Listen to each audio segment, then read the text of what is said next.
ഒരു മന്തി കിട്ടിയ പാത്രം ഈ ലെവലിലേക്ക് ആവണ്ടിക്കില്ല. ആ മന്തിന്റെ റേഞ്ച് ഏത് ലെവലായിരിക്കും അല്ലെ? സ്പോട്ട് ഞാൻ പറഞ്ഞ വീഡിയോ സേവ് ചെയ്ത പേജ് ഒന്ന് ഫോളോ ചെയ്തോട്ടോ.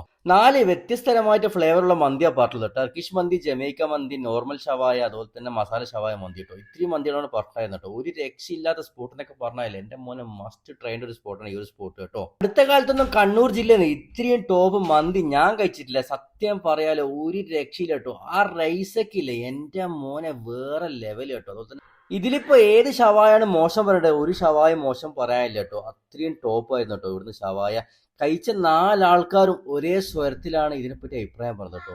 ഇവിടുന്ന് ഇതുവരെ മന്തി കഴിച്ചില്ലെങ്കിൽ ഇപ്പോൾ ഒരു മന്തി കഴിച്ചു നോക്കുക കേട്ടോ. അവസാനം വന്നൊരു ഡ്രിങ്ക് ഉണ്ട് ഇവരെ, മാംഗോ കുടുക്കാന്ന് പറഞ്ഞ സാധനം. എന്റെ മോൻ അതിനെപ്പറ്റി ഒന്നും പറയുന്നില്ല. നിങ്ങൾ കുടിച്ചിട്ട് നിങ്ങൾ അഭിപ്രായം പറഞ്ഞാൽ മതി, ഞാൻ പറയുന്നില്ല. എനിക്കെന്തായാലും ആ സാധനം നന്നായി ഇഷ്ടപ്പെട്ടിട്ടുണ്ട്. നല്ലോണം ആസ്വദിച്ച് കുടിക്കാൻ പറ്റുന്നുണ്ട് ഈ ഒരു ഐറ്റം കേട്ടോ. കിടിലെന്നൊക്കെ പറഞ്ഞ കിടിലം മന്തിയുടെ ഒരു രക്ഷയില്ല, നല്ല പൊളപ്പൻ ഐറ്റം കേട്ടോ. കറക്റ്റ് സ്പോട്ട് ബീബി ഹബീബിയുടെ കറക്റ്റ് ലൊക്കേഷൻ വരെ നമ്മൾ താവക്കര ബസ് സ്റ്റാൻഡിലേക്ക് പോകുമ്പോൾ സർക്കിൾ തന്നെയാണ് ലൊക്കേഷൻ വരുന്നത്. എന്തായാലും ട്രൈ നോക്കും. മുതലാവുന്ന പറഞ്ഞാൽ എമ്മാര് മുതലാൻ സാധനം വേറെ ഇല്ല കേട്ടോ.